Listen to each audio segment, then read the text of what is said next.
Halo kawan-kawan, kita jumpa lagi di serial mengenal Marxisme. Dalam kesempatan yang lalu, kita coba memahami masyarakat Indonesia dengan menggunakan perspektif Marxis. Dalam kesempatan ini, kita coba memahami suatu partai politik di Indonesia yang mendasarkan dirinya pada Marxisme. Khususnya kita akan memperhatikan periode pertama dari Partai Komunis Indonesia. Ya. Nah, kawan-kawan,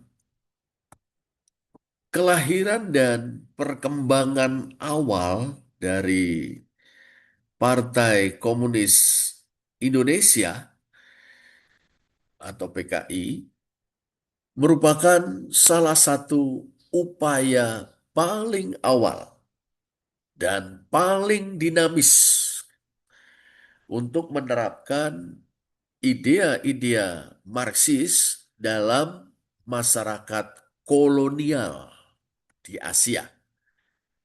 Ya, bahkan PKI ini merupakan partai komunis tertua di Asia. Ya, nah, kekalahan PKI dalam pemberontakan tahun 1926, 1927 menyoroti pelajaran-pelajaran penting, ya, atau mengajak kita untuk memperhatikan pelajaran-pelajaran penting tentang strategi revolusioner, hubungan antara pembebasan nasional dan perjuangan kelas, serta bahaya-bahaya avanturisme, ya, bahaya-bahaya langkah petualangan, ya, atas nama perjuangan, ya, dalam kondisi-kondisi yang secara objektif belum matang.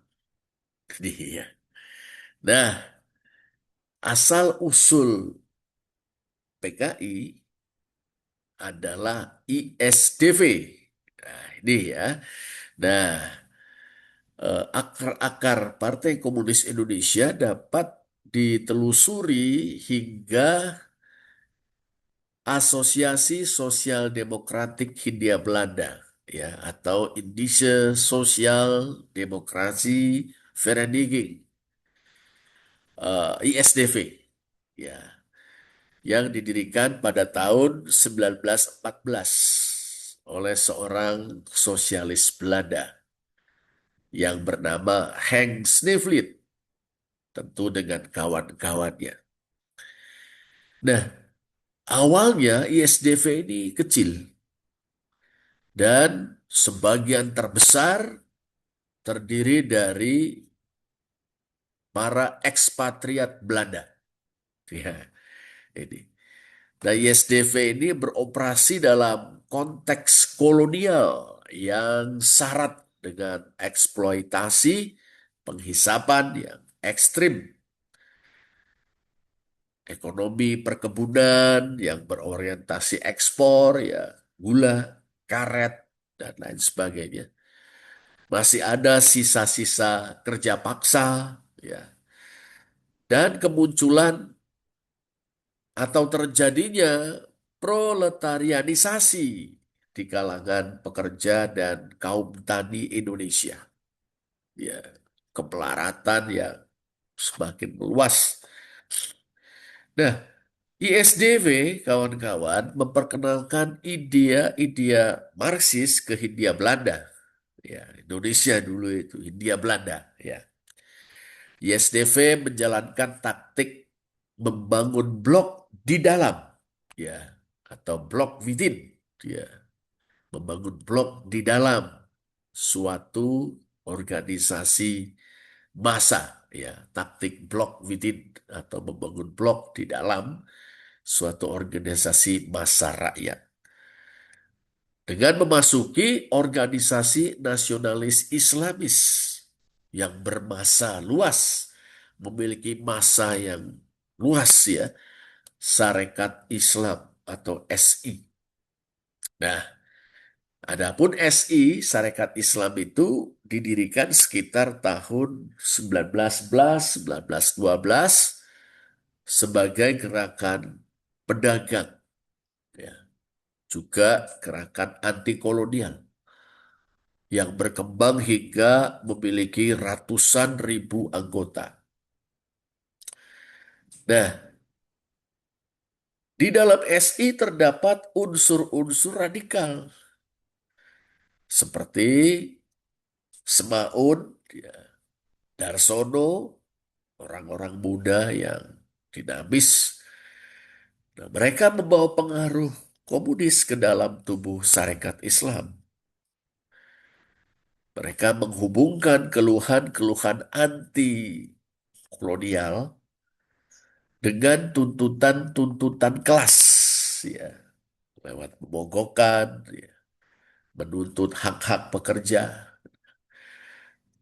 penyusupan ya dalam tanda petik atau sering juga diistilahkan dalam kosakata Marxis entrisme, ya. Ini mengubah ISDV dari satu kelompok kecil para ekspatriat menjadi sebuah kekuatan dengan akar massa yang nyata. Ini dia.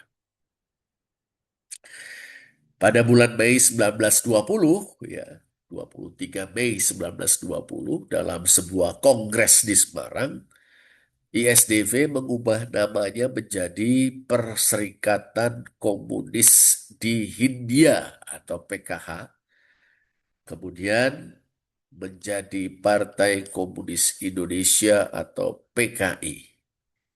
Ini ya, ini menarik, sebuah partai yang pertama kali menyebut kata Indonesia sebagai namanya. Ini ya PKI, Partai Komunis Indonesia. Nah, PKI ini menjadi partai komunis pertama di Asia yang berafiliasi dengan Internasionale ketiga. Internasionale Komunis ya, atau Komintern, Komunis Internasional. Hal ini terjadi di tengah gelombang pasang revolusioner global pasca atau setelah Revolusi Oktober Rusia 1917 yang mendirikan negara buruh pertama di dunia. Nah, memang Revolusi Oktober Rusia itu menginspirasi gerakan-gerakan anti kolonial, gerakan-gerakan pembebasan nasional ya di seluruh dunia, termasuk Indonesia. Nah, PKI, kawan-kawan, menggabungkan kerja-kerja legal dan ilegal. Kerja-kerja bawah tanah ilegal maupun kerja-kerja legal. Melakukan pengorganisasian serikat buruh, melakukan agitasi di kalangan kaum tani dan kaum miskin kota. Pada awal dekade 1920-an, kawan-kawan, PKI memimpin pemogokan yang signifikan dan muncul sebagai kekuatan anti kolonial yang paling militan. Sementara pimpinan Syarikat Islam yang moderat terpecah atau menjadi semakin moderat, semakin melunak. Ya. Nah, PKI ini tumbuh pesat sebagai garda terdepan dari pergerakan merah. Ya. PKI memanfaatkan ketidakpuasan ekonomi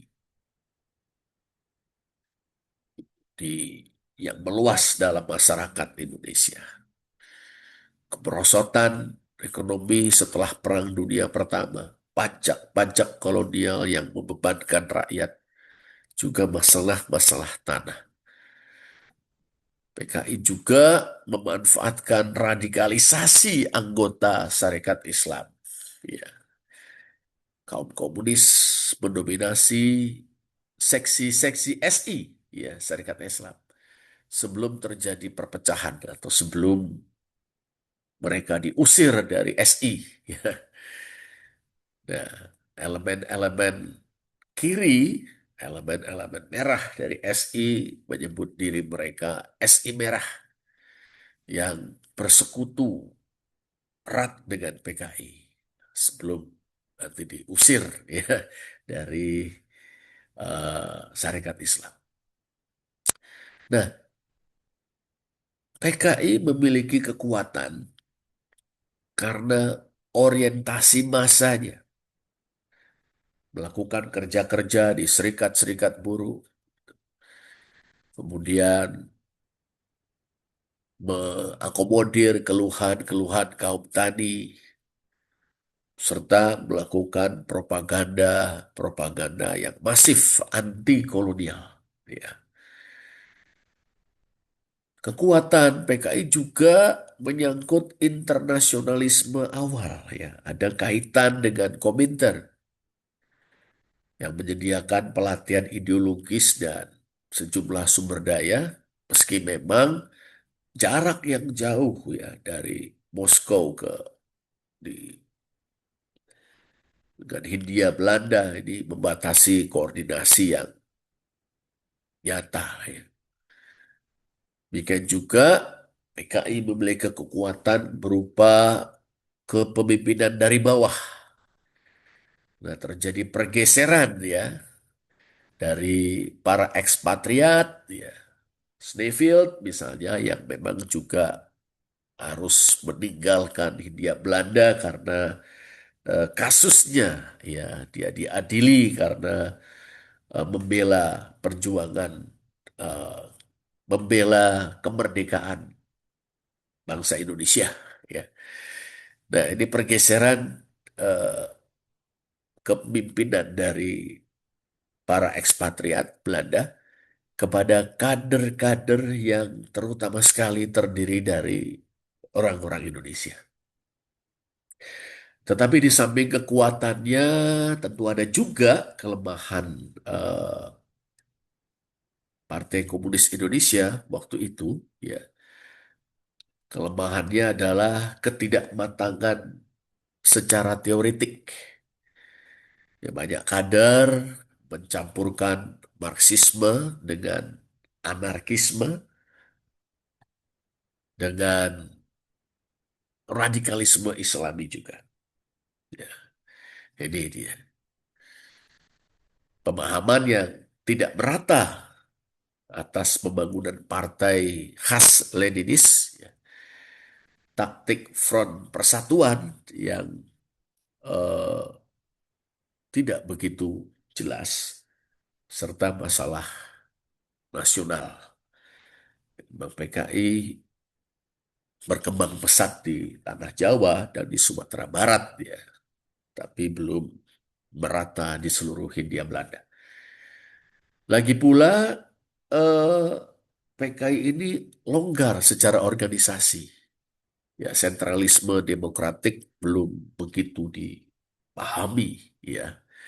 Partai tetap agak longgar dengan otonomi lokal yang kuat.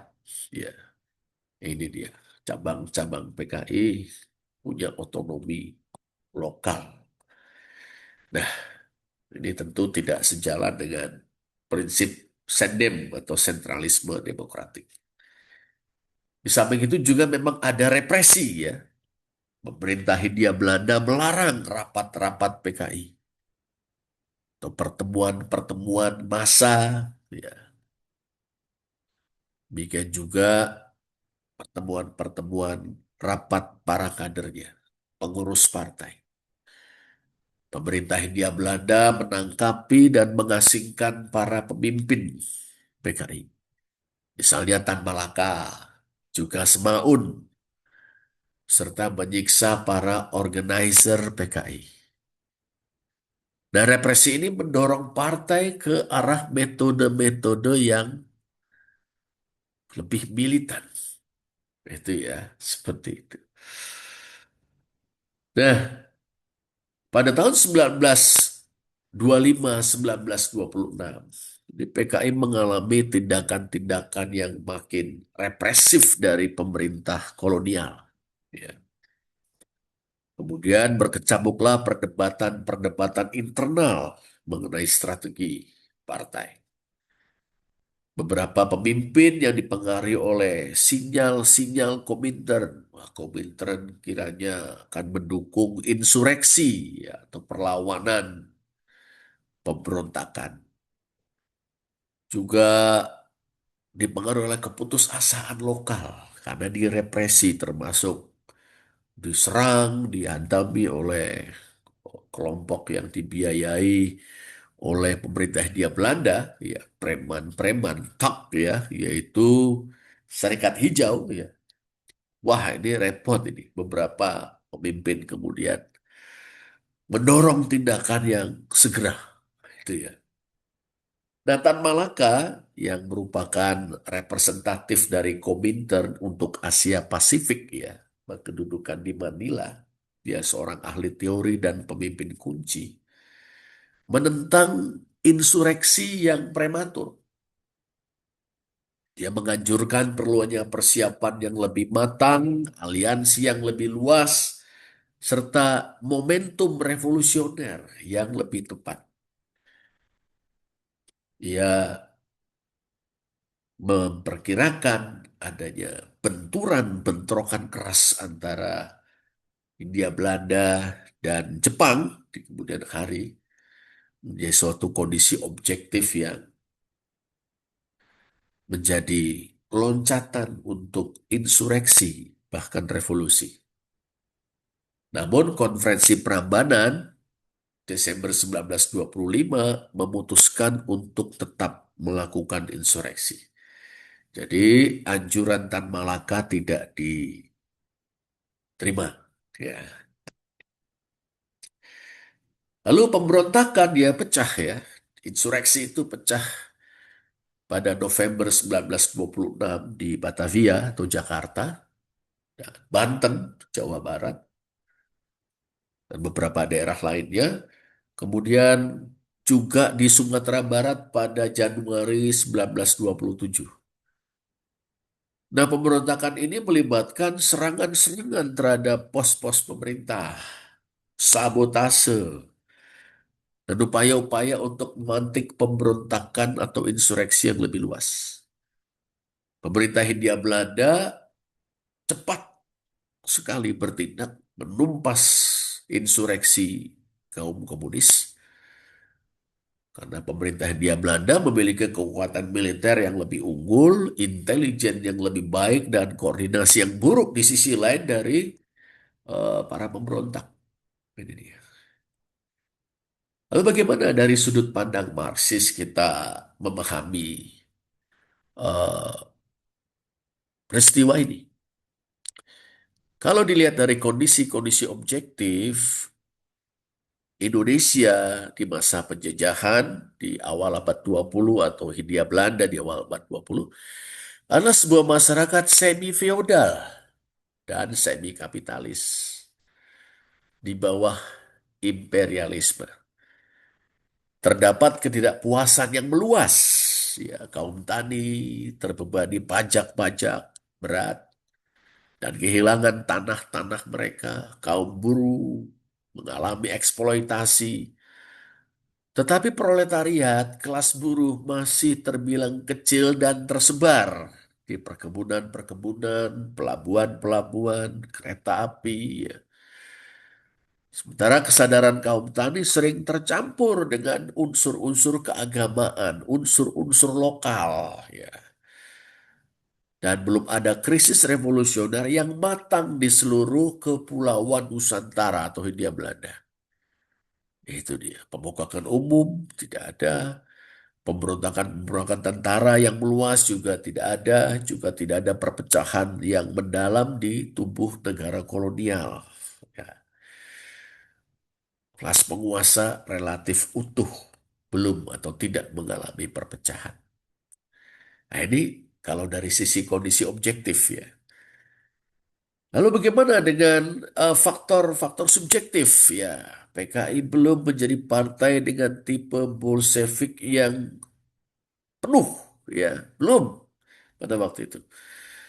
Kepemimpinan juga terpecah, ya, persiapan tidak memadai, ya, kepemimpinan terpecah, tidak semua setuju dengan insureksi, ya. Persiapan juga tidak memadai dari aspek persenjataan yang buruk, ya. Koordinasi antar wilayah lemah, serta mobilisasi massa juga terbatas. Pemberontakan tersebut memiliki unsur-unsur putsch, ya, aksi aksi bersenjata yang kecil yang bertujuan untuk memicu pemberontakan massa yang spontan, yaitu putsch, ya. Aksi bersenjata kecil tujuannya untuk memicu pemberontakan massa spontan. Itu. Jadi bukannya insureksi berbasis massa yang berakar pada kaum buruh dan tani yang terorganisir, melainkan PUTS, ya. Nah, kecenderungan ultra kiri ini, ya, ultra kiri melebih-lebihkan kesiapan, meremehkan kekuatan musuh, rupanya lebih dominan daripada kerja front persatuan yang sabar, ya, dan pendidikan kader. Bagaimana dengan peran dari Komintern? Nah, ini perlu juga diperhatikan, ya, peran dari Komintern. Komintern atau Komunis Internasional yang ketiga, ya, memberikan inspirasi, tapi menawarkan panduan yang nampaknya tidak konsisten, ya. Jadi kalau kita memperhatikan informasi apa namanya yang pesan Stalin kepada Musso dan Alimin adalah jangan dulu melakukan insureksi. Itu dia. Tapi beberapa waktu kemudian, setelah pemberontakan atau insureksi pecah, dalam kaitan atau dalam konteks pertarungan politik antara Stalin dan Trotsky, pemberontakan atau insureksi PKI yang berakhir dengan kekalahan itu disanjung sebagai contoh heroisme proletariat. Nah, perdebatan-perdebatan di Moskow, misalnya pertarungan Stalin kontra Trotsky sehubungan dengan kebijakan terhadap Tiongkok, ini mengalihkan perhatian, ya. Jadi pecah ini fokus dari Komintern. Para pemimpin PKI yang diasingkan di Moskow memiliki kontak langsung yang terbatas dengan Hindia Belanda. Ya, Semaun kontak terbatas sekali dengan Hindia Belanda, jauh, ya. Pemberontakan terjadi tanpa dukungan internasional yang efektif, yang menunjukkan keterbatasan sentralisme Komintern berkenaan dengan koloni-koloni wilayah-wilayah jajahan yang jauh dari Moskow, ya. Kalau kita bicara karakter kelas, ya, pemberontakan tersebut mengekspresikan kemarahan anti kolonialisme, anti imperialisme, mengungkapkan karakter kelas, ya, tapi tidak memiliki program yang jelas yang menghubungkan pembebasan nasional dengan revolusi agraria dan kekuatan buruh. Pemberontakan tersebut gagal memenangkan lapisan-lapisan luas dari gerakan nasional atau menetralisir seksi-seksi dari kaum borjuis kecil.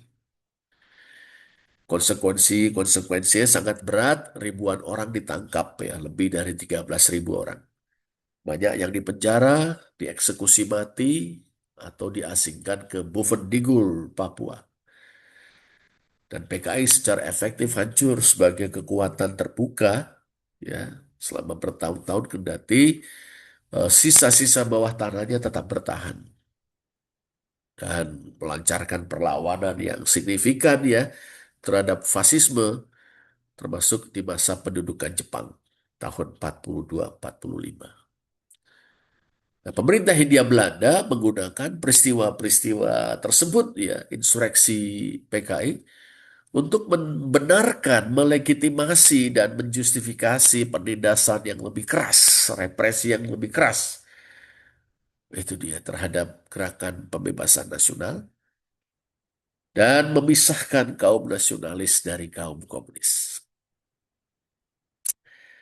Pelajaran apa yang bisa kita petik dari peristiwa ini ya dari kekalahan PKI dalam insureksinya tahun 1926-27. Sejarah awal PKI, kawan-kawan memperlihatkan potensi sebuah partai komunis dalam suatu konteks kolonial ya untuk menjadi kekuatan anti-imperialis yang paling konsisten yang melampaui kaum nasionalis burjuis ya. Karena PKI menghubungkan tuntutan-tuntutan kelas dan nasional, tuntutan-tuntutan nasional. Pertumbuhannya melalui kerja di organisasi-organisasi massa seperti Sarekat Islam menunjukkan nilai dari taktik front persatuan dari bawah. Ya, ini dengan menggapai massa rakyat dan anggota-anggota biasa. Nah, kekalahan tahun 1926-1927 mengilustrasikan kesalahan-kesalahan klasik, kawan-kawan. Yang pertama, avanturisme ya yang bermuara pada puts, ini kecenderungan Blanquist ya, alih-alih persiapan masa khas Leninis. Ya. Yang kedua, PKI meremehkan kebutuhan akan sebuah partai revolusioner profesional dengan landasan teoritis yang kuat. Ya. Dan kegagalan PKI untuk sepenuhnya memahami tahapan-tahapan revolusi di negeri kolonial. Tadi tugas-tugas nasional demokratis, kemudian tugas-tugas sosialis, sambil mempertahankan independensi dari kelas buruh. Nah, kawan-kawan, kebangkitan PKI selanjutnya setelah Perang Dunia Kedua dan kekalahan-kekalahannya, terutama tahun 1965-66, ini mencerminkan beberapa ketegangan antara kerja-kerja massa, aliansi-aliansi, dan kejelasan revolusioner. Bagi kaum Marxis, episode ini menggarisbawahi bahwa revolusi bukanlah kehendak minoritas yang heroik, bukan. Revolusi harus dipersiapkan melalui perjuangan kelas yang sabar, konsisten, taktik yang tepat, dan tak kalah pentingnya solidaritas internasional. Dengan tentunya selalu menyesuaikan prinsip-prinsip umum Marxisme dengan kondisi-kondisi nasional yang konkret. Nah, keberanian para pejuang komunis dalam insureksi 1926-1927 tetap menjadi inspirasi. Ya, inspirasi perjuangan menentang penghisapan, penindasan, dan marginalisasi. Nah, demikian kesalahan-kesalahan strategis mereka memberikan ya pelajaran-pelajaran yang sangat berharga, sangat penting bagi generasi kaum revolusioner selanjutnya. Nah, inilah ya sekilas analisis Marxis sehubungan dengan periode pertama Partai Komunis Indonesia, berdirinya, perkembangannya, dan perlawanannya yang heroik terhadap pemerintah Hindia Belanda tahun 1926-1927.